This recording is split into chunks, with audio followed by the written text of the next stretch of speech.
And to the US now, where President Joe Biden has once more insisted that he will be the Democratic candidate in November. Biden told supporters at this year's Independence Day celebrations that he's not going anywhere. His ability to run for office again has been questioned by both Republicans and from within his own party after Biden performed poorly in last week's debate with Donald Trump. There have been calls for the 81-year-old to be replaced by a younger candidate. Well, right now, most recent polls show that 80% of the American people, or 80% of registered voters, think he's too old. And he has to gauge whether he can win their confidence. And that's the test he has in the next days ahead. I'm not going to tell him to step down, but he needs to know that unless he can persuade Americans that he's physically and mentally fit to serve as president for the next 4 years, he's going to be defeated. And he has an important legacy, a great legacy in many respects, and that legacy will go down the drain if he doesn't persuade the American people or can't persuade them. They saw it before their eyes, what was happening, and they're concerned, and it's a legitimate concern. Now, he, of course, could step aside by himself, but why is his party, why are Democrats so afraid to tell him to step aside? Well, I don't think they are afraid at the moment. I think what's happening is that they're giving him breathing space to make the decision on his own. I think he can't be forced out, that's true. But the cries for his removal from the candidacy will increase with intensity if he does not heed what Americans are concerned about, or if he can't find a way to reassure them. I'm not sure he can, but if he can't, he has to face the reality of that, and he will. The Democratic Party is giving him breathing space, I believe, is what's happening. Does the Democratic Party have a suitable candidate to replace him this late in the race? Well, there are many people who really are quite qualified, very qualified. We have a vice president who has served alongside the president, so she knows the job. But we also have some governors in states who have done a remarkable job. You have Gavin Newsom, who is the governor of California. His economy, the economy of California, is bigger than that of many countries in the world. Gretchen Whitmer, who's also been talked about, is the very distinguished governor of Michigan.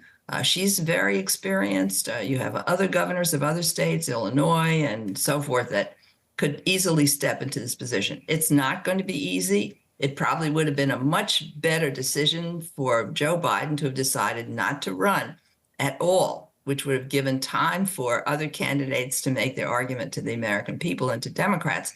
But that didn't happen. So, yes, it's going to be tough.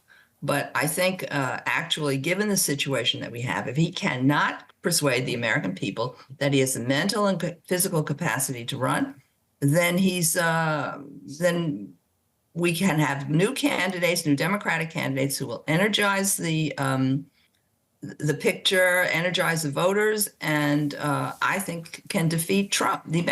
Trump is not popular. Trump also has shown issues of his mental capacity, serious issues. I've seen him on television where he just gobbledygook comes out of his mouth. And in any case, all he does is lie. I don't know that he said anything that anybody can have any confidence in or care about. So he has a hard job facing another person who has no mental or physical issues to deal with. Now, Biden has the bonus of a sitting president, which is always an advantage. Do you really think somebody who comes into the fray now could achieve the same result or a better result than Joe Biden could?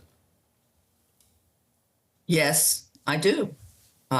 First of all, people who are governors of states have also had experience dealing with large problems of management, of policy. Many of the policies overlap because there's so much federal assistance to states. They're very familiar with some of the federal programs, and a number of them have been paying a lot of attention to events in Washington. So I think they can easily step into the job. Of course, any new person taking over any job, no matter how much they've watched it, it's always going to be a little tricky issue. But as I said before, Donald Trump is not popular with the American people, and he has serious problems of mental fitness. We saw them in the debate, but we've seen them otherwise. He cannot speak intelligibly many times. He says nonsense. And on top of that, the substance that he says is also nonsense, because we can't live in a society where he wants to be a one-day dictator. Oh, well, after the one day he likes it so much, he's going to stay dictator for 2 days, and maybe for 365 days, and maybe for 4 years, and maybe for forever.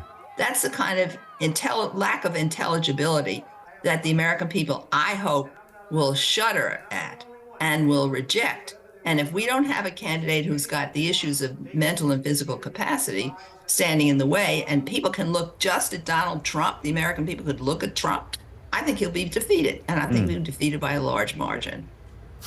Now, Trump is only a few years younger, 3 years, I believe, than President Biden. And you've just described how he himself has issues.